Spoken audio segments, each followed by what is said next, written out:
Alors quand on regarde les merveilleuses images dans les atlas d'astronomie ou aujourd'hui sur les sites web, etc., on voit des nébuleuses couleurs absolument stupéfiantes, des formes magnifiques, et on peut effectivement se poser la question, est-ce que la nature est aussi belle? En tout cas, c'est sûr que la nature est extraordinairement belle, et plus belle que tout ce que nous pourrons imaginer, mais est-ce que les images que nous en montrons à travers les télescopes, etc., est-ce que c'est vraiment la réalité? Est-ce que ce sont les véritables couleurs, ou est-ce qu'il y a un travail sur les images? Alors, ça se pose à plusieurs niveaux. Il y a d'abord l'image astronomique, qui n'est pas du tout une vue d'artiste, qui est réellement une photographie, un cliché. Alors déjà là, il faut voir que c'est pas du tout ce que l'œil humain peut capter, puisque en fait, pour avoir ces très belles images, il faut des très longs temps de pause. Donc il faut des processus photographiques très élaborés. Aujourd'hui, on est dans le numérique, ce qu'on appelle des caméras CCD, des très longs temps de pause, qui donnent donc des images que l'œil humain ne verra jamais, même s'il est équipé des plus grands télescopes. Vous mettez l'œil humain derrière un gigantesque télescope, que ce soit le télescope du Mont Palomar, qui était le meilleur jusque dans les années 50, ou aujourd'hui le Very Large Telescope au Chili, ou 8 mètres de diamètre, ou le Keck américain de 10 mètres de diamètre, vous ne verrez guère mieux qu'à l'œil nu. Si vous regardez une galaxie comme la nébuleuse d'Andromède, vous continuerez à voir simplement une sorte de nébulosité, et puis c'est tout. Pour voir apparaître les belles structures, les bras spiraux, etc., il faut effectivement une photographie à très long temps de pause. D'autre part, l'œil humain perçoit assez mal les couleurs, sauf quelques cas exceptionnels. On sait que dans l'histoire, par exemple, un Tycho Brahe, qui a été l'un des grands observateurs à l'œil nu de l'histoire, distinguait extrêmement bien les couleurs.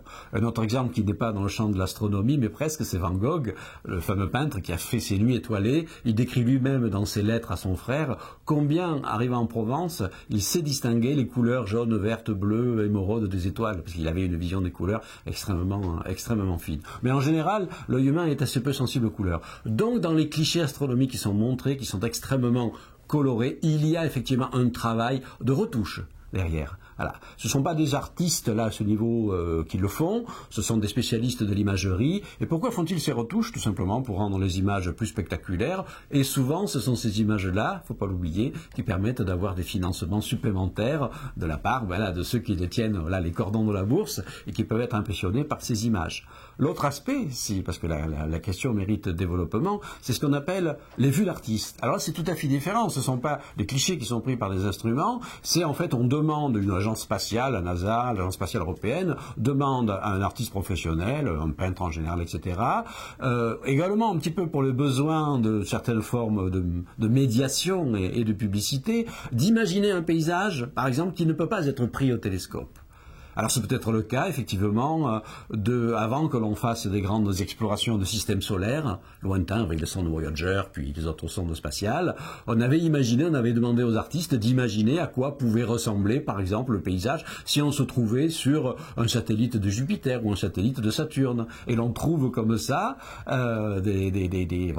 toute une série d'images et de vues d'artistes qui essaient de faire avec ce que les connaissances scientifiques de l'époque leur permettent d'imaginer, et qui essaient de représenter des vues les plus fidèles possibles. Et il est parfois intéressant de comparer justement une de ces vues d'artistes, et puis plus tard, lorsque la sonde spatiale est arrivée et a effectivement pris l'image réelle, de voir les différences. Alors j'ai un exemple précis en tête parce que je me suis beaucoup intéressé à cette question, c'est une vue de Titan. Titan, c'est un gros satellite de Saturne qui nous intéressait beaucoup parce que c'est une sorte de terre primitive mise au congélateur, c'est-à-dire il fait très très froid, mais il y a une épaisse atmosphère pleine de méthane et d'azote et de gaz carbonique qui ressemble à l'atmosphère de la terre primitive. Donc on s'est dit, ce serait fantastique d'explorer Titan pour voir s'il y a déjà une chimie évoluée, peut-être des molécules prébiotiques, ce genre de choses. Oui, mais pour ça, il fallait attendre une mission qui s'appelle la mission Cassini-Huygens, qui n'est arrivé à destination qu'en 2004. Et donc avant 2004, ne serait-ce que pour obtenir des financements supplémentaires, la NASA a demandé à des artistes d'imaginer le paysage que l'on verrait si on était sur Titan. Alors il y a plusieurs images extraordinaires qui ont été faites par des artistes avec simplement les données de l'époque.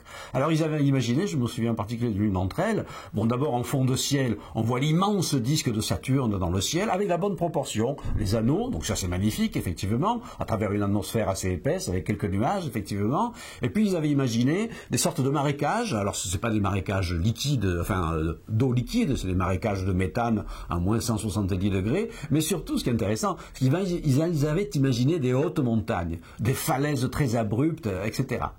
Surprise, la sonde Cassini passe près de Saturne, elle lâche son petit module Huygens qui se pose doucement avec un parachute sur Titan, et là on prend les premières photographies. Surprise, il n'y a aucun relief sur Titan. Il y a effectivement de vastes marécages, des rocailloux au milieu de ce marécage, mais aucune montagne à l'horizon. Et depuis, Titan a été entièrement exploré, et c'est un satellite extrêmement lisse. Donc voilà comment l'imagination de l'artiste là avait été légèrement mise en défaut, mais on ne peut vraiment pas l'imputer à l'artiste.